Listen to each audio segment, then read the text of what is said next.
This is very subjective, but I have a lot of opinions, so I will share them with you.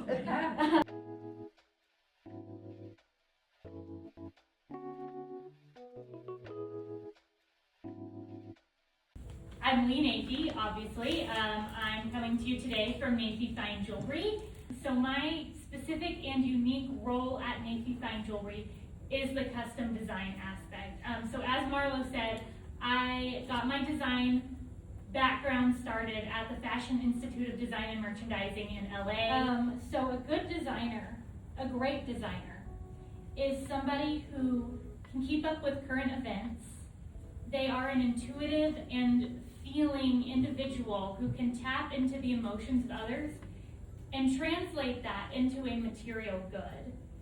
This is very subjective, but I have a lot of opinions, so I will share them with you. What makes a good design? Incorporating elements such as shape, proportion, repetition, symmetry, negative space, and color in a harmonious way.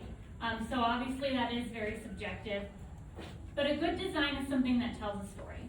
And most importantly, a good design is something that has utility, right? So like if you're in a really fancy department store and you're trying on dresses and you find one you really like and you're like, I'm really feeling myself in this.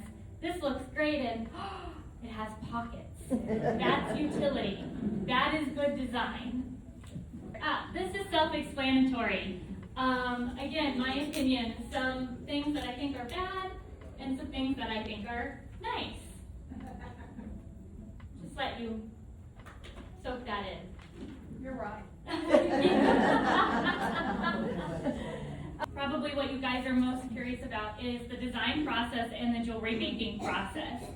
So the first step is getting inspired.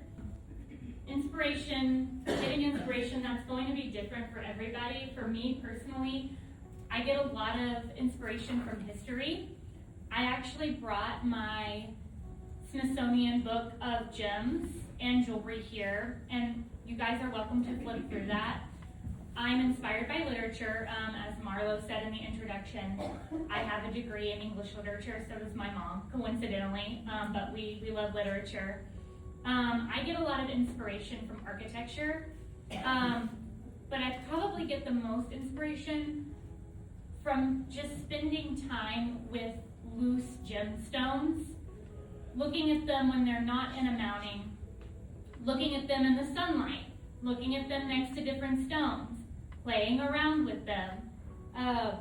So from that inspiration, I am going to start kind of sketching out some rough ideas on a whatever notepad, and then I will create a formal sketch.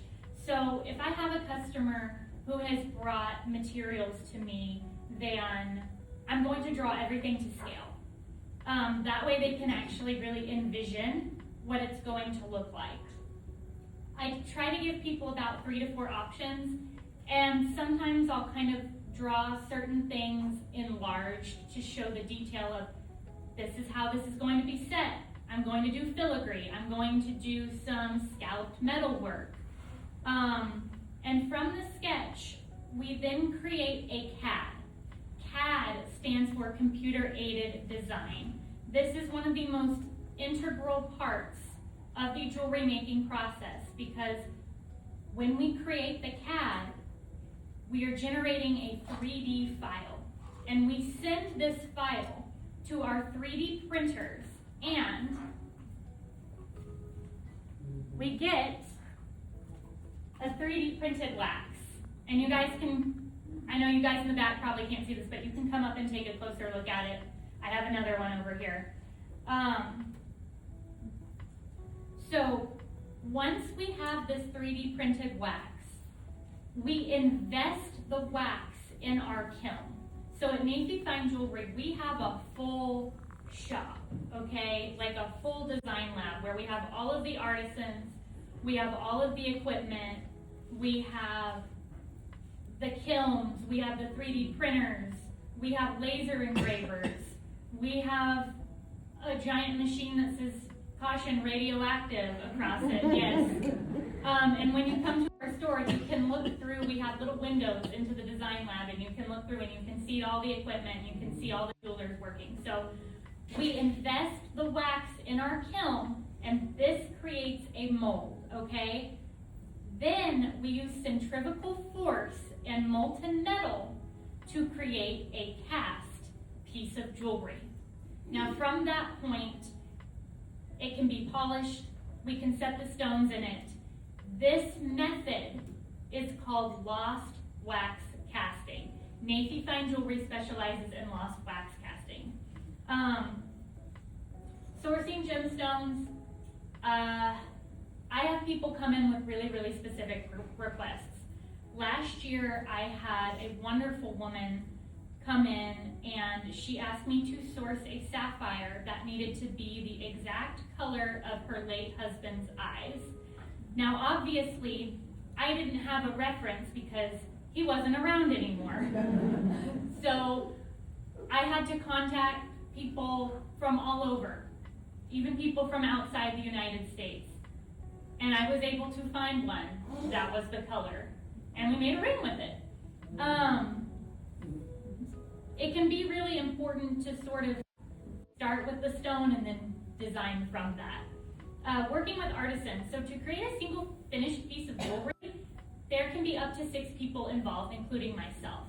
So we've got me, and then we're going to have the cat artist, which I mentioned earlier. We may have a lapidary. So lapidary is someone who cuts, polishes, or facets gems.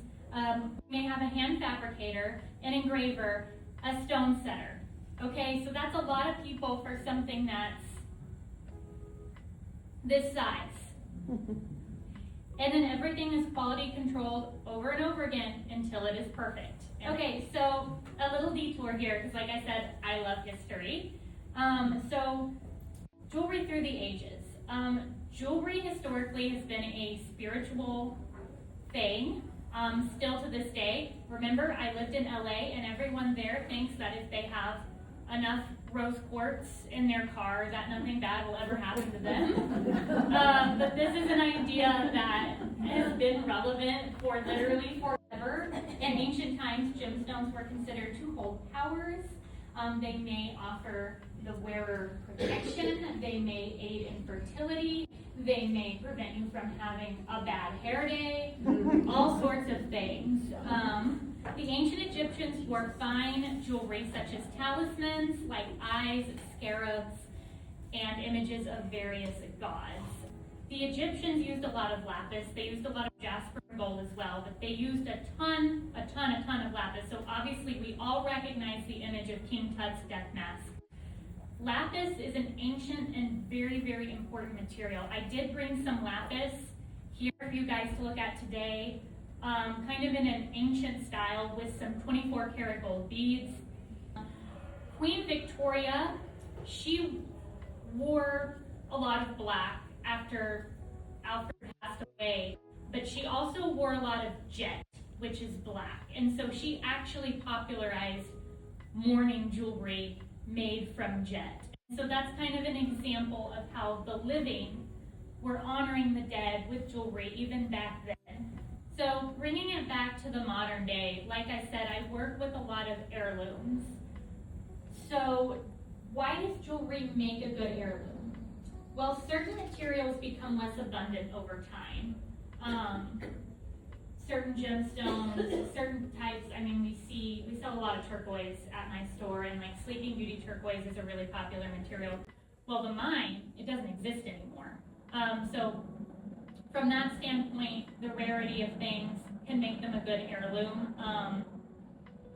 Jewelry makes a good heirloom because it is a material item, but it's a material item that holds a significant amount of emotional value. So unlike a car, unlike an expensive sofa, it really holds a lot of sentimental value.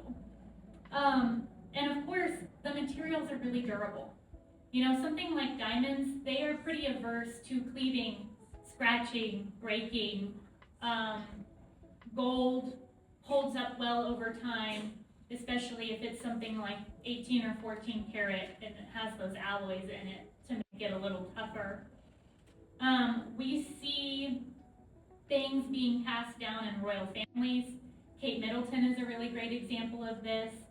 We've seen her engagement ring with the blue sapphire, that's an heirloom. All of the crowns that she wears, her brooches, those are all heirlooms. But of course, heirlooms aren't just reserved for royalty, because that's what I work with every single day, is repurposing these things that have come from somebody's great-grandmother. Like this ring here, this was somebody's great-grandmother's ring, and it sat in my customer's drawer for like 20 years. And finally she said, why am I not wearing this? Why am I not using these stones? So I made it into this necklace that you see. And so she gets to wear it and she gets to enjoy it.